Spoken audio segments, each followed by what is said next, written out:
right? Yeah. Yeah. I always find that it's so interesting. Maybe it's this like switch we have to do in our brain, but to think that so many answers come when we're quiet. Yeah. Yeah. And that's the thing about a lot of change agents, and work, those leaders who are just like really working really hard, in a way that's like go, go, go. There's a lot Yeah. of work to be done. So we got to go, go, go. And then we kind of like lose sight of all that information that just Yeah. passed. Yeah. And to the piece of being trauma informed, I think the thing is like that slowing down piece. I think the reason that a lot of times I didn't do it and other people don't do it is because when I slow down, I actually find it's not quiet. It's not quiet that I find, it's actually really noisy in there. Like my head's really noisy, my body's really noisy. Um, and I think that's where having a coach can be really helpful, you know, Yeah. Yeah. having that space to really anchor in and be able to be with the noise, so that Hmm. we can kind of learn how to settle ourselves down and yeah. Yeah. And just having somebody, I often find the mirroring piece can be an important place to recognize where the pause needs to happen, Yeah. or that the information about the trauma needs to be present, is to have somebody reflect that back or actually mirror it in some sort of way. Yeah, absolutely. So, yeah. So let's talk a little bit about that. We touched on trauma, being trauma informed in that way. Um, let's step back a little bit and just from each of our perspectives. For you, Reva, does what is it? Let me just say, how do you define it for yourself? How do you define trauma Yeah. Oh, how from do your I define perspective? trauma? Well, the thing I've heard that I find useful is like there's big T trauma and there's little T trauma, Hmm. right? And so little T trauma is what we're all walking around with. We're all recovering children, right? Hmm. And and we all have something to heal. And then there's big T trauma, which is where there's much bigger wounds to heal. There were it's not always a big event that happened, but there's something that really um, interrupted the healthy development in some way of a child growing up. And, it's not always children that get traumatized either. Um, but there was a real interruption or a break. And sometimes it's a slow drip kind of thing. Sometimes it's not one event. Sometimes it's something that was really hard that happened every day after day, that that that shaped the way the world shows up for a certain person. Hmm. Um, so um, so being able to pull those threads and see what's underneath all of that um, is part of the work. But that's how I tend to think of trauma. Yeah. Yeah. I mean, that all resonates with me as well. And I think that when I think about nature, because that's the tool that I'm really like harnessing in my approach, um, there's always going to be a need to go back into equilibrium, right? Yeah. Go back into balance. Mhm. Um, and so everything that you said, and what I realized is trauma is also like our emotions, it's an energy. Yeah. And so when you talk about something has been, um, what word did you use? It was like, interrupted or taken away. I forget what you said, but so for me, it's like, um, it's a fragment of our whole self Yeah. that suddenly left our bodies. Yeah. The traumatic event, whether it's one time or chronic, or just a situation, it's knocking a piece of our spirit Yeah. out. And that's where the dissociation comes, is because there's pieces of us.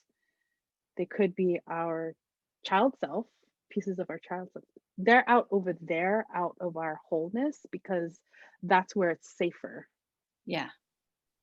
And energetically, we could work on where it is, Mhm. how it got there, and if the space is safe enough. And this is the work that is actually happening with me, is figuring out if this is safe to come back into again and Yeah. integrate with new tools. Is it safe to come home? Yeah. Yes. Is it safe to come home? Absolutely. Because like the trauma, it's like it's energy that gets stuck in the body. It's like Mm. it's a really powerful emotion that just got stuck in the body, and everything else got built around it, right? The whole personality got built around it. Um, and you know, I think um one thing that's important to name is like that energy. It's like we can inherit it, right? Right. Exactly. Like, I can have, and I'm pretty sure I have had stuff that I just got by osmosis from my grandmother and grandfather who I never met, which was passed down to me through my parents. So um, all of that stuff that we don't even know we carry around that affects affects our energy. You know, the amount of resources that we spend on a subconscious level holding and carrying that stuck pain, um, defending against feeling it, defending against working around it, all these ingenious things that we come up with without even realizing, Mm. strategies that we probably developed when, 4 or 5 years old, that are really just like, we're genius in a way that Yeah. take so much energy. And so much of healing, I think it's about, like, I love what you're talking about. It's like something that some piece of us that got fragmented and taken away. And it's like a lot of this is about coming back home, which, as people who are working in the social justice, social impact space, that's what we're trying to create, right? We're trying to create a world of belonging and wholeness and home. And so if we're so much more able to do that for other people and for our communities if we actually feel at home in our own bodies. Yeah. Yeah. Exactly. And there's so much I want to like even pry into, but I think that we could touch on some of the other aspects of working with um, pieces of our clients, right? But for now, let's talk about being informed about that, Yeah. because there's a difference. We're saying, okay, this is how we define it, this is how we recognize it. That Mhm. could be a level of the informed, but just going back and saying, like, for you, then what does it look like? What does it mean to be a trauma informed coach? Yeah. I think the biggest things for me are humility and respect, right? Like, so for me, I am a coach. I am trained in certain modalities around how to be with um, the parts of ourselves that are hurt. I'm comfortable with intense emotion and all of that stuff, but I'm not a therapist, right? Hmm. And so just and even if I were a therapist, like even if I was a trained therapist, I think just having some humility and respect for the ways that my clients show up and for the reasons they show up the way they do, right? Like if someone's showing up with a wall, I might be curious, like if somebody just shows up with all kinds of defenses and a wall, right? Like I might be curious about the wall, but I'm not going to try to take a sledgehammer to it, right? Hmm. That's not my job. I respect the wisdom of whatever strategies someone has developed to cope with life. And and I think a lot of times in coaching spaces, um, and I think this is changing, but like kind of old school approaches to coaching, it's just like, oh, there's a wall, let me break it down. Or there's this idea that the coach knows better, right? Like, I'm going to tell you what you need to do, all these, like, you have all these self-limiting beliefs and you just need to cut that out. You need to manifest your destiny. Like people are like, as if someone is just making choices, right? Mhm. Um, People are making choices, but it's more complicated than that, right? Yes. Yeah. Yeah. The idea that like there are some realities that you can't make a choice. Yes. Um, and I kind of feel like that's like leading us into we should probably mention or at least dialogue through how that's important, particularly for um, coaches of color leading and um, clients who are people of color, um, or in these areas of our society where the structures there make it so that there are either different choices or set up so that you don't have a choice. Yeah.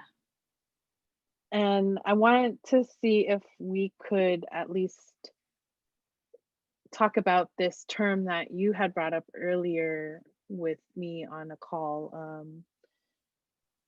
We're talking about trauma informed, but there's also a piece about being oppression informed. Mhm. Can you talk about what that term is and what that is for you? Yeah. I think when I say oppression informed, what I mean is understanding, and I think this is a through line, this is similar to what comes up for me with being trauma informed, understanding what individual choice is about, right? And I've seen this in the coaching space a lot of times. There's just so much focus on individual choices. Hmm. I do believe individuals have choices. Um, and I do believe there's always room for growth, but that individual exists in a context. Hmm. That individual exists in a family context that may include trauma, and it involves, they exist in a systemic context that definitely includes oppression. And so, having an approach that's just focused on, you know, that's only focused on the individual and is clueless about the system of oppression. I mean, Hmm. it's just clueless and it's not helpful. And what you end up doing is you end up um, putting um, putting responsibility on the wrong person, right? Like, so to give you a clear example, like um, one of the things I've experienced in my life is the feeling of being excluded. Right? And I grew up in a place that was like, I was like the only person with my particular skin tone around. Like, I was the only brown person, and then people did not know what an Indian girl was. They did not know where my family came from. They didn't understand that you had to get on a plane and cross an ocean. It was like the idea that it's not driving distance, right? Like, this was the 80s, Virginia. Okay, and so that feeling of being excluded was just my reality, right? Hmm. And so if I were to work with a coach who did not understand the realities of what it might mean for a brown girl growing up around a bunch of white people, in a time and place that was um, racist, that they might just put that on me. A coach might say, um, well, how are you just creating that for yourself? What are your limiting beliefs there? When for me, what has ultimately been healing is someone saying, yeah, what you experienced was real. right? What you experienced was real, and what the way that you dealt with that was as good as you could do at that time. Like all these strategies that you have, like all the strategies that I had, which mine were like withdrawing and, you know, I was a hot mess, right? Yeah. Right. Like all these things that I did to cope and to strategize to, in my being, felt like just to survive and just to be okay. They were the best I could do. They were smart in a lot of ways. They weren't working for me anymore, and they were holding me back. And it helped to have people who could help me see that. But it, to say that somehow I had, um, but I think that it's important to just see it as more complex than just these were choices I was making. Right? Mhm. Is that making sense? Yeah, I almost want to say the humility that I hear you talk about is to be able to be fully seen and heard when you say I was excluded. Yeah. That there are more pieces to that story than having beliefs that you were excluded Yeah. Yeah. that are beyond like you in that circumstance there, because there are structures in the external world Yeah. Yeah. Yeah. excluding you. Yeah, it's like, am I able to fully meet somebody in their experience, even if it's an experience I haven't had myself? Can I meet them there and just see that it is real and do that to the extent that I can be useful to them, Yeah, right? And if I don't understand how systemic oppression works in this country, then my client's just going to have to spend a lot of time teaching me, you know, right. overcoming my denial or whatever stuff I have coming up around it, right? That's too much work for someone Well who's then already deal with, you know? and yeah, and it's not, to me it's the client session, Yeah. Yeah. not mine to be educated about what what's going on there. Yeah. um so those are like really great points. And you know what I want to say also to that is, um it often causes more harm.